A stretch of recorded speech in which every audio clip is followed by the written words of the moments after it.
Se você for parar para analisar a conduta do Cleiton e do Matheus, a conduta do Matheus foi muito mais grave em termos de decoro parlamentar do que a do Cleiton. Café com Chuville. Olá, meus amigos, sejam bem-vindos a mais um programa Café com Chuville e hoje no quadro Cabeça de Político está comigo aqui o vereador William Tonesi, ele que é líder do Partido Liberal na Câmara de Vereadores. Seja bem-vindo ao nosso programa, vereador. Muito obrigado por estar aqui, né? Poder participar do programa, para mim é uma honra. E sempre bom poder falar um pouquinho a respeito da política, do cenário, do nosso trabalho, né? Do que é o William Tonesi. As redes sociais, você sabe que ela não nos permite falar por muito tempo, né?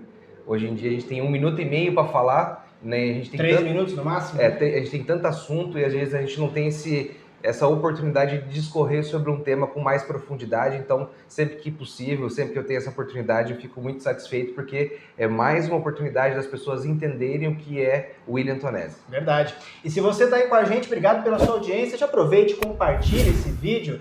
E tem muito papo interessante que a gente vai falar no programa de hoje. Aproveite e se inscreva no nosso canal. O Chuville Notícias também está em todas as redes sociais. Chuville Notícias, que é integrante da Rede Nacional Mais pelo Jornalismo.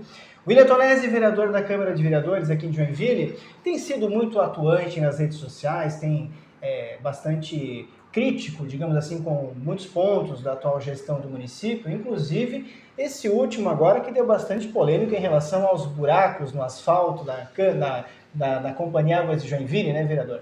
Assim, não é de hoje isso. Nós estamos aí, eu estou há 6 anos agora no mandato e desde o início eu sou engenheiro civil de formação, trabalhei na construção civil durante 20 anos, né, tenho experiência na área, né, entendo da construção civil, e o que eu venho acompanhando dessa questão dos remendos é algo que me deixa perplexo quanto cidadão.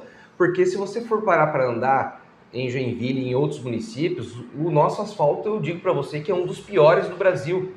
Você tem uma rua que acabou de ser pavimentada, não dá 2, 3 dias, né, já vem o primeiro remendo, seja por uma obra de manutenção, seja por uma ligação nova de água, né, uma questão de esgoto, e a hora que a Água Joinville vai repavimentar, né, nunca fica o asfalto como fica antes. E aí o motorista, quando ele está transitando, ele sente aquele solavanco. Só que assim, tem um remendo aqui, dali 20 metros tem outro. Então é como se você estivesse andando numa rua que está recebendo tapa-buraco, né? Então, o que eu tenho cobrado desde o início?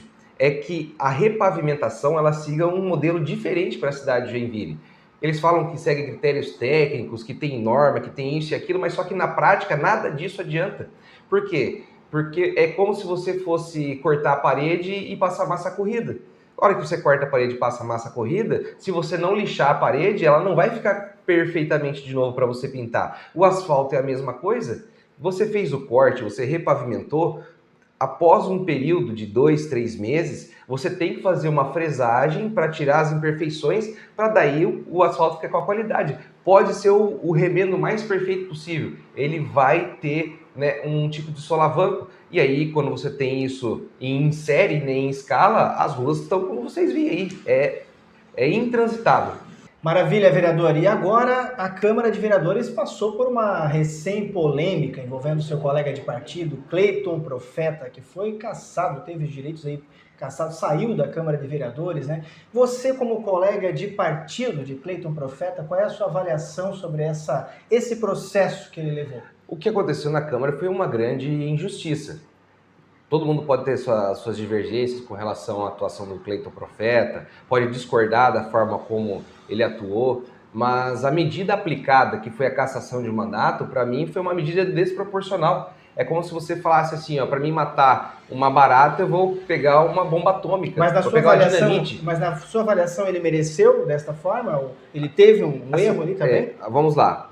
Todo julgamento de conduta de parlamentar, ele é um julgamento interna corporis, ou seja, são os vereadores que definem se aquela atuação ou aquela forma como o vereador está fazendo, ela não condiz com a atuação dos parlamentares. Então, quem julga se é devido ou indevido são os próprios vereadores, né? Então, as pessoas podem até achar que ele exagerou em determinados momentos, que ele cobrou, às vezes, da forma como não devia, mas só que a cassação de mandato ela é uma medida desproporcional. você deveria ter, se fosse o caso, né, que eu não concordo, mas se os vereadores poderiam ter, por exemplo, ter implementado um conselho de ética, uma advertência, aí se ele reincidisse, né, no comportamento, talvez, né, um afastamento temporário, mas da forma como foi feita, uma cassação direta, né, por o que aconteceu, né, se a gente for para olhar em outras câmaras de vereadores, na própria Câmara dos Deputados, condutas muito mais graves do que essa não foram passíveis de cassação de mandato. Então eu vejo que foi uma medida desproporcional, foi uma tremenda injustiça que fizeram, né, com o vereador Cleiton.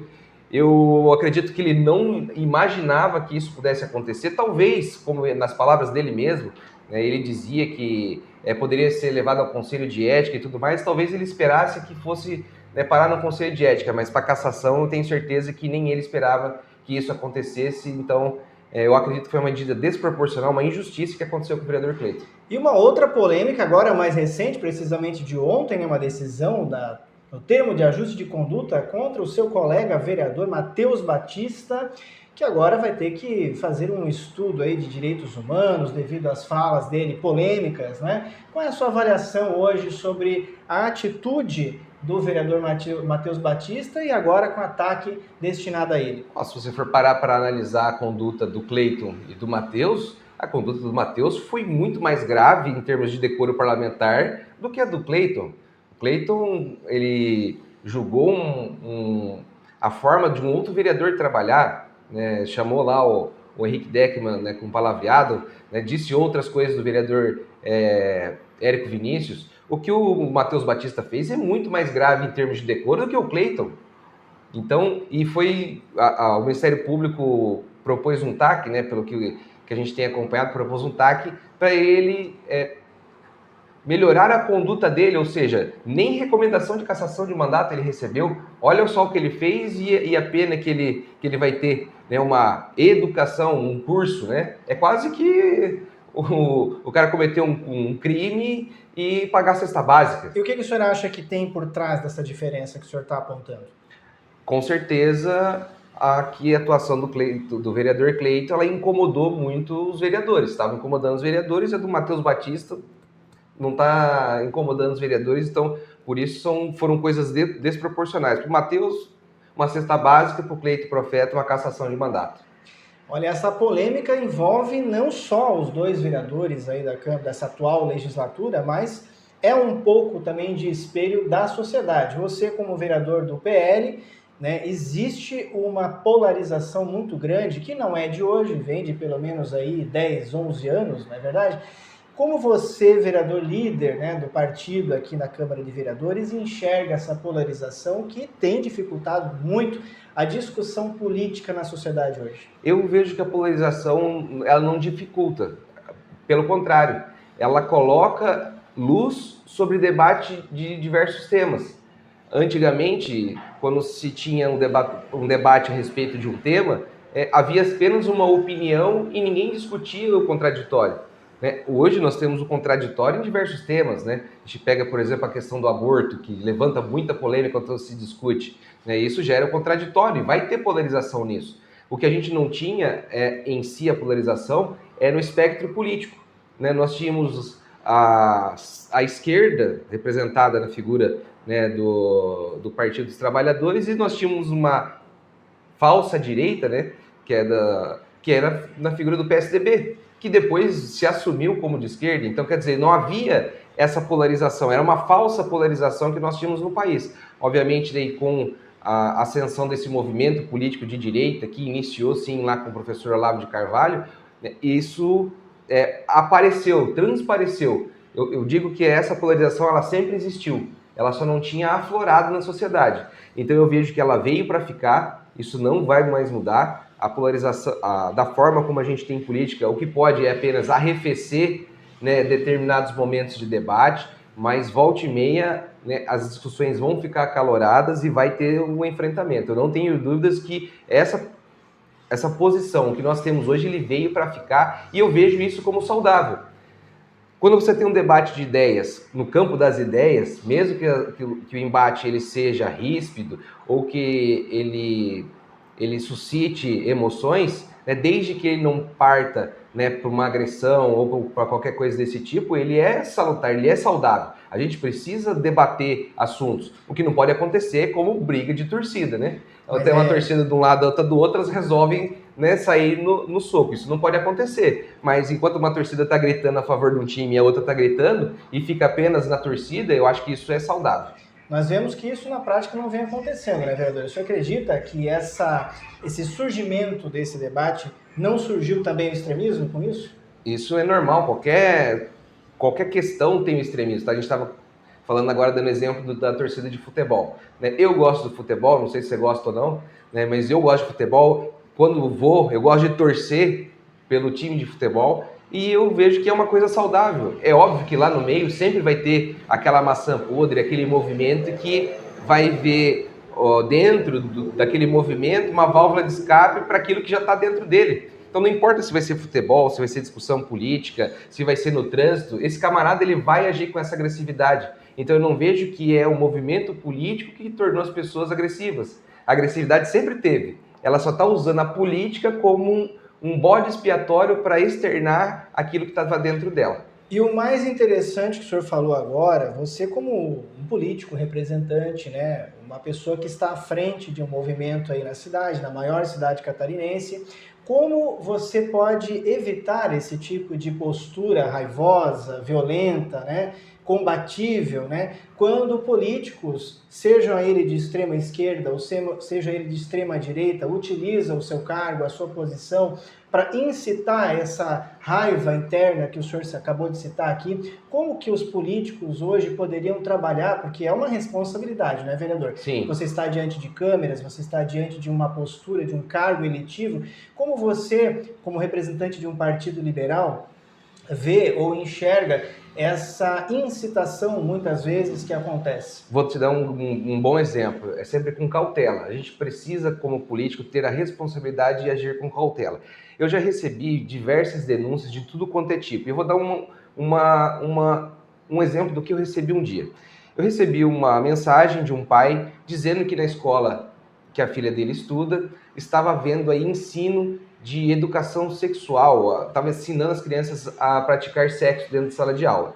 Eu achei aquilo grave, mas antes de eu vir para a rede social e falar assim, ó, recebi uma denúncia aqui e está acontecendo isso na escola, o que eu fiz? Eu me desloquei até a escola, chamei a diretora, tentei entender o que estava acontecendo, eu entendi o contexto daquilo que estava acontecendo. Dentro daquela escola, os adolescentes de 11 anos estavam tendo doenças sexualmente transmissíveis e o posto de saúde chegou ao ponto de falar para a escola, ó, precisamos intervir.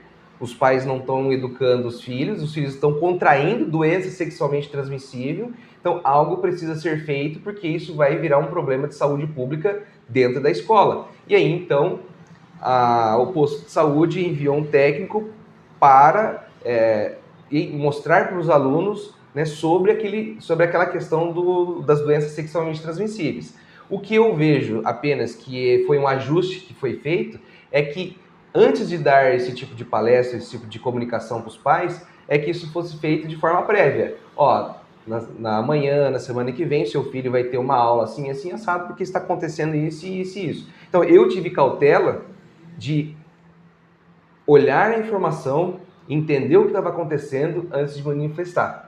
Eu não vejo, por exemplo, e eu fui vítima disso, assim como outros já foram, né, quando houve o caso do cão orelha, eu simplesmente, num debate ali da Câmara, eu disse, olha, o Ministério Público de Santa Catarina, a Polícia Civil, a Polícia Científica, o Tribunal de Justiça de Santa Catarina disseram que aqueles jovens supostamente acusados de ter cometido maus tratos com o cão orelha não há provas contra ele. Não fui eu que falei isso.